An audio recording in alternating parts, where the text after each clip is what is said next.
Let's mic CM साहब। दिल्ली के मुख्यमंत्री रेखा गुप्ता ने कहा है कि हर भारतीय के लिए गर्व की बात है कि पूरा देश सोमनाथ स्वाभिमान पर्व मना रहा है। उन्होंने प्रधानमंत्री नरेंद्र मोदी के मंत्र विकास भी और विरासत भी को देश की प्रगति का आधार बताया। मुख्यमंत्री रेखा गुप्ता ने गुरुवार को सफदरजंग रेलवे स्टेशन से सोमनाथ स्वाभिमान पर्व सोमनाथ यात्रा को हरी झंडी दिखाकर रवाना किया। इस विशेष यात्रा में दिल्ली से 1400 से अधिक श्रद्धालु गुजरात के प्रसिद्ध सोमनाथ ज्योतिर्लिंग की ओर रवाना हुए। केंद्रीय संस्कृति एवं पर्यटन मंत्री गजेंद्र सिंह शेखावत भी इस अवसर पर मौजूद रहे। बहुत ही गर्व की बात है हर भारतीय के लिए कि आज पूरा देश सोमनाथ स्वाभिमान पर्व मना रहा है। हजारों बार हमारे इस देश की संस्कृति पे, अध्यात्म पे, सनातन पे प्रहार किया गया, पर हर बार भारत ने और भारत के अध्यात्म ने, सनातन ने अपने आप को फिर से खड़ा किया। सोमनाथ उसकी जीती जागती तस्वीर है।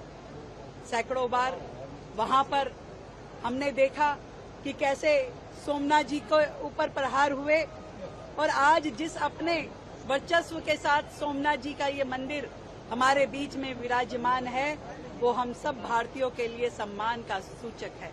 मैं आदरणीय प्रधानमंत्री नरेंद्र मोदी जी को बहुत बधाई देती हूँ, जिनके मूल मंत्र विकास भी और विरासत भी, जिसके विजन के साथ देश आगे बढ़ रहा है।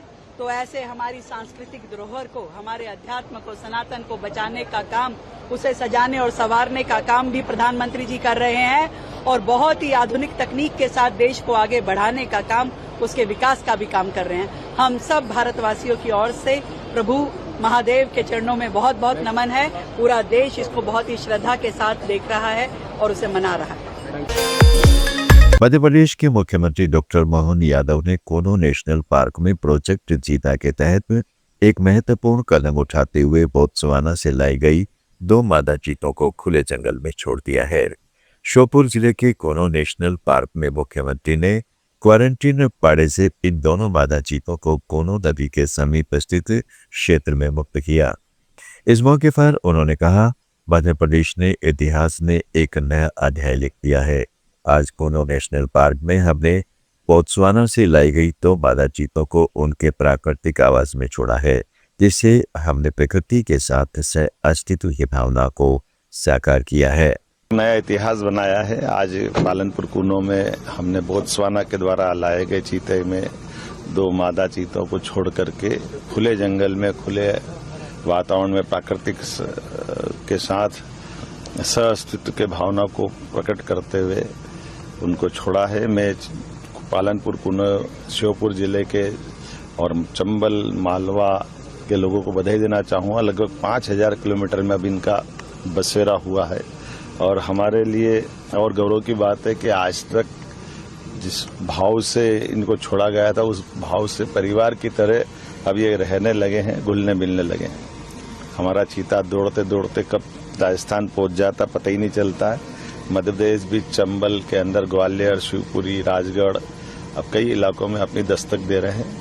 ये हमारे माननीय प्रधानमंत्री जी के माध्यम से बड़ी सौगात मिली है।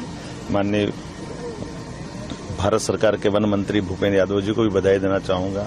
माननीय मोदी जी, माननीय भूपेंद्र जी, हमारे स्टेट के सारे फॉरेस्ट मिनिस्ट्री के अफसरों को भी, जिन्होंने इस प्रोजेक्ट की सफलता के लिए अपना अथक पसीना बहाया है। मेरी अपनी ओर से सबको बधाई। महाराष्ट्र के मुख्यमंत्री देवेंद्र फडणवीस ने CII एनुअल बिजनेस समिट 2026 में कहा कि महाराष्ट्र वर्तमान में $660 बिलियन की अर्थव्यवस्था वाला राज्य है और यह भारत का डेटा सेंटर तथा स्टार्टअप कैपिटल बन चुका है। उन्होंने कहा कि हमारा लक्ष्य 2030 तक इसे $1 ट्रिलियन की अर्थव्यवस्था बनाना है। Today Maharashtra is a $660 billion economy contributing nearly 15% to the national GDP. Nearly 40% of India's cumulative FDI has come into Maharashtra.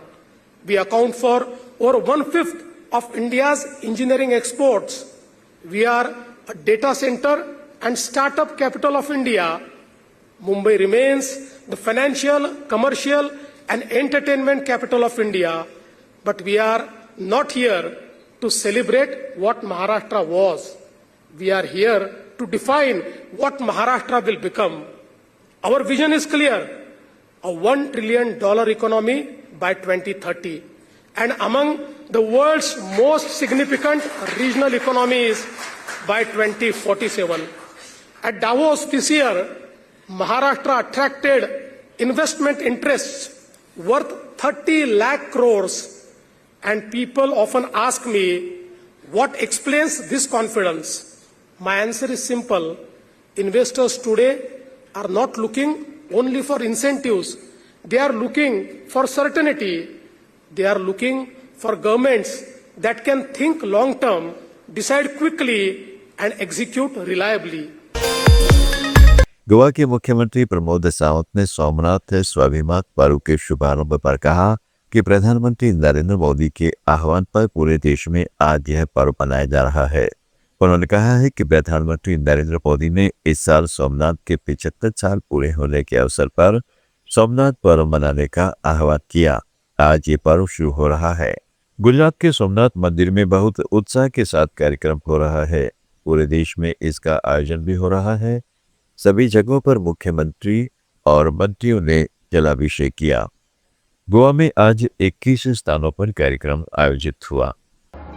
माननीय प्रधानमंत्री नरेंद्र मोदी जी ने इस साल सोमनाथ मंदिर के लिए 75 वर्ष जो पूरी हो रही है, इसी वर्षगांठ पर जो सोमनाथ पर्व करने का जो डिक्लेयर किया और आज से सोमनाथ पर्व शुरू हो रहा है। सोमनाथ मंदिर गुजरात में जो बड़ा उत्साह के साथ कार्यक्रम हो रहा है, न बल्कि सोमनाथ मंदिर गुजरात में पूरे देश भर में आज इस कार्यक्रम का आयोजन किया है। सभी जगह पर आज मुख्यमंत्री मंत्री महोदय ने यहाँ पे जो ज्योतिर्लिंग है, यहाँ पे जहाँ श्री महादेव का लिंग है, वहाँ पे जलाभिषेक किया और जलाभिषेक के बाद यानी सोमनाथ पर्व का महत्व लोगों को बताया और उसी के बाद एक कार्यक्रम पूरे देश भर में इसी एक साल में यानी वहाँ की उन्नति के लिए, सांस्कृतिक दर्शन के लिए इस कार्यक्रम चलेगा। गोवा में आज 21 जगह पे इस कार्यक्रम का बड़ा आयोजन किया था। वहाँ पे जलाभिषेक हुआ। मेन कार्यक्रम यहाँ स्वामी नरेंद्राचार्य महाराज जी का मठ, जहाँ पे गोवा में ओल्ड गोवा स्थित है, वहाँ पे गोवेश्वर टेम्पल जो बड़ा ज्योतिर्लिंग है, उसके साथ में 12 ज्योतिर्लिंग है। वहाँ पे आज मेरे साथ में हमारे केंद्रीय मंत्री श्री श्रीपाद जी नाइक और हमारे यहाँ के स्थानिक विधायक श्री राजेश फलदेसाई और सरपंच, बाकी सभी लोग इस कार्यक्रम में मौजूद थे। यानी पूरे जलाभिषेक के बाद आज यानी पूरा सोमनाथ पर्व का महत्व उन लोगों को बताया। गोवा में भी इसी स्थित यानी जो वेरना में मालसा देवी का जो मंदिर था, वही जो पुर्तगीजों ने तोड़ा था, वो 400 साल बाद वही मंदिर हमने फिर से एक बार बनाया और उसका लोकार्पण किया। छत्रपति शिवकालीन सप्तकोटेश्वर का जो मंदिर बनाया था, उसी मंदिर का एक बार पुनर्निर्माण करके वो भी लोकार्पण करने का योग इसी कार्यकाल में मुझे मिला। पश्चिम बंगाल के नए मुख्यमंत्री शुभेंदु अधिकारी ने शपथ ग्रहण के 2 दिन बाद राज्य सचिवालय नबन्ना में अपनी पहली कैबिनेट बैठक की अध्यक्षता की। मुख्यमंत्री पद की शपथ लेने वाले शुभेंदु अधिकारी सोमवार को पहली बार मुख्यमंत्री के रूप में नबन्ना पहुंचे और वहां कैबिनेट की बैठक ली। इस बैठक में मंत्रियों को विभिन्न विभागों के पोर्टफोलियो आवंटित किए गए। साथ ही राज्य में सुशासन, प्रशासनिक सुधार और पिछले शासनकाल की जांच आयोग गठित करने जैसे अहम फैसले लिए गए। तमिलनाडु के नए मुख्यमंत्री सी जोसेफ विजय ने चेन्नई में विधानसभा में विधायक के रूप में शपथ ली। तमिलनाडु विधानसभा के प्रथम सत्र की शुरुआत में प्रोटेम स्पीकर एमवी कुरुपैया ने मुख्यमंत्री विजय सहित अन्य नए विधायकों को शपथ दिलाई। जोसेफ विजय ने बेरम्बूर निर्वाचन क्षेत्र से विधायक के रूप में शपथ ग्रहण की। शपथ ग्रहण के दौरान विजय ने कहा है कि यह उनके लिए और पार्टी के कार्यकर्ताओं के लिए बहुत भावुक क्षण है। उन्होंने संकल्प लिया कि वे जनता की सेवा में पूरी निष्ठा के साथ काम करेंगे। आप सुन रहे थे let's smile more than radio. Follow कीजिए हमें हमारे सोशल मीडिया प्लेटफॉर्म्स पर।